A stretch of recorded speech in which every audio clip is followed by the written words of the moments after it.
Hello, English learners. Welcome back to the channel. Today, we're going to try something a little bit different. I'm going to be reading the first two chapters of a Sherlock Holmes mystery novel.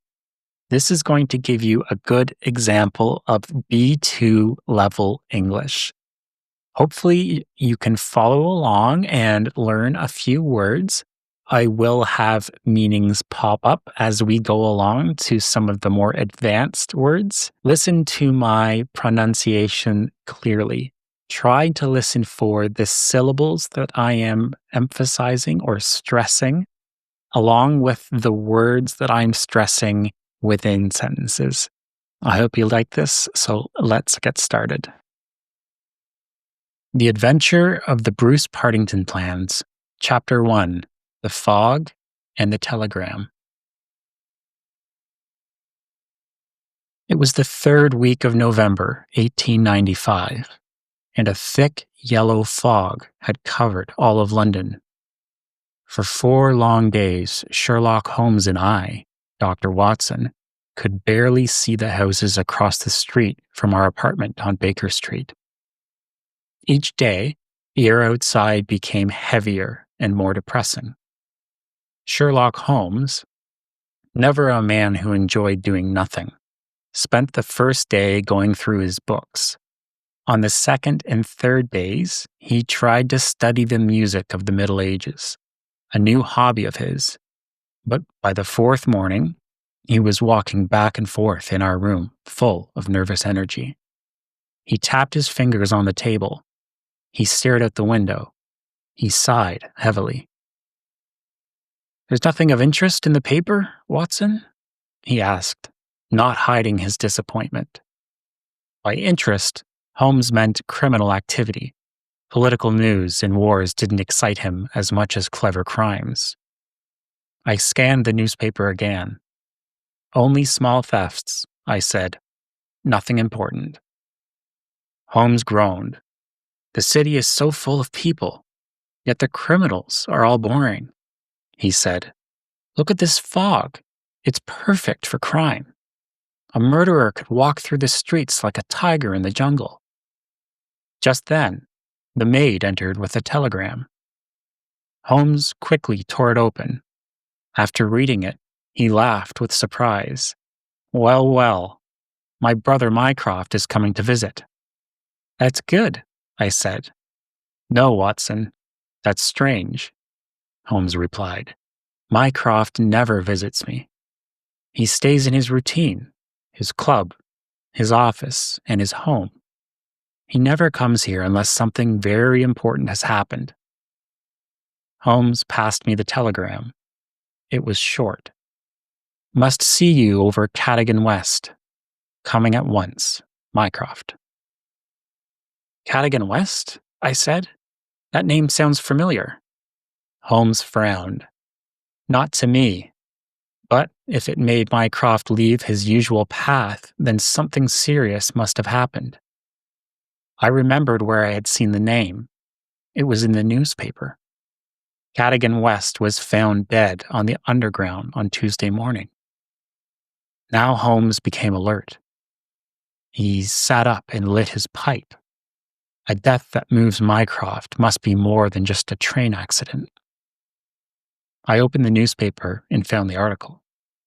Cadogan West was 27, unmarried, and worked as a clerk at Woolwich Arsenal. "Government work," said Holmes. "Now we know why Mycroft is involved." "The report says he left work on Monday night. He was last seen around 7:30 p.m. by his fiancée, Miss Violet Westbury. He disappeared in the fog. His body was found the next morning beside the railway line near Aldgate Station. His head was crushed, probably by a fall from the train. But he still had his money in his bank book, so it wasn't a robbery." Holmes' eyes narrowed. A man working with top secret materials, found dead on the train tracks with no sign of theft? Yes, Watson, this may be the beginning of something very unusual. Just then, the doorbell rang. A moment later, Mycroft Holmes entered our sitting room. Chapter 2: Secret Plans and Suspicious Death. Mycroft Holmes sat heavily in the chair by the fire. He looked tired and serious, which was unusual for him. He took off his gloves slowly and looked at his younger brother. "This is a disaster, Sherlock," he said. "The Prime Minister is furious. The Admiralty is in chaos. We have a real crisis on our hands." "What are these secret plans?" Holmes asked. Mycroft lowered his voice. "They are the plans for the Bruce-Partington submarine, one of the most secret military projects in Britain." I leaned forward, surprised. "What kind of submarine is it?" "Very advanced," said Mycroft. "If another country builds one, naval warfare will change forever." 2 years ago, the government secretly spent a huge amount of money to buy full rights to this invention. The plans are extremely detailed, with over 30 separate technical parts. These are locked in a specific office at Woolwich Arsenal.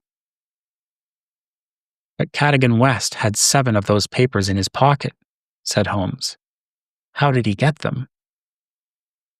"That's what we need to find out," said Mycroft. 10 plans were stolen. 7 were found on his body. The other 3, the most important, are missing.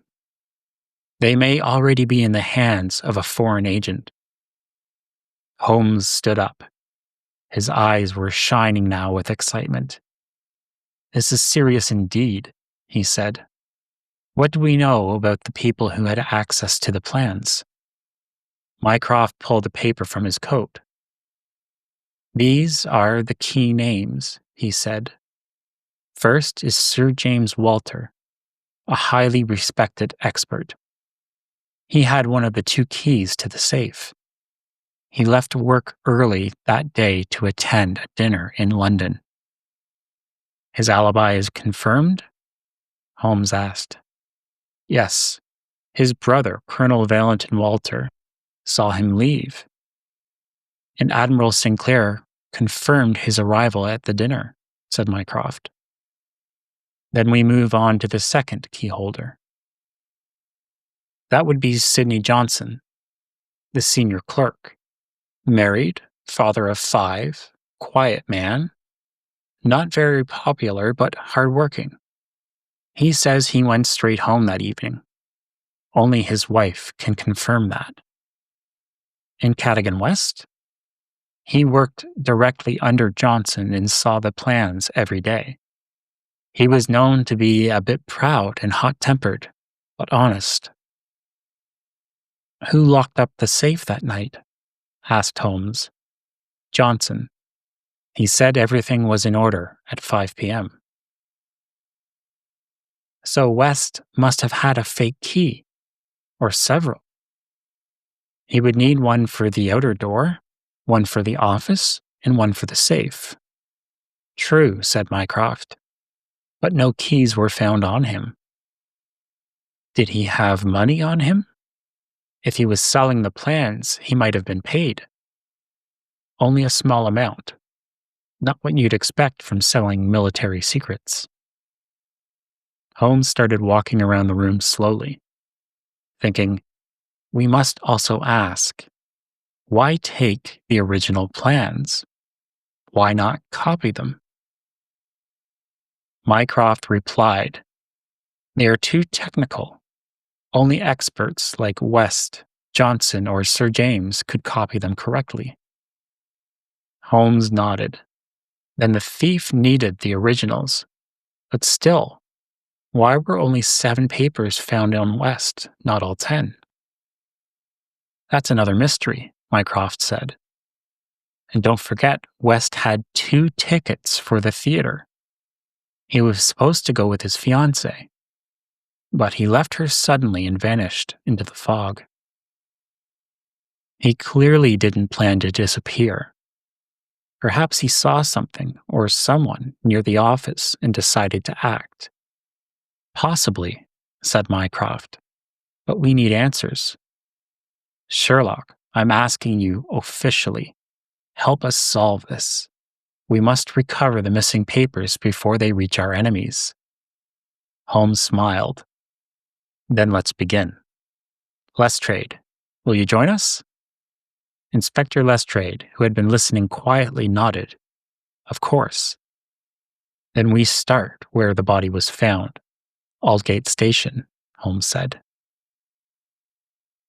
I hope you've enjoyed this and found it helpful. If you did, please hit the thumbs up and subscribe to see the next video where I'm going to read through 2 more chapters of this story. I hope to see you there.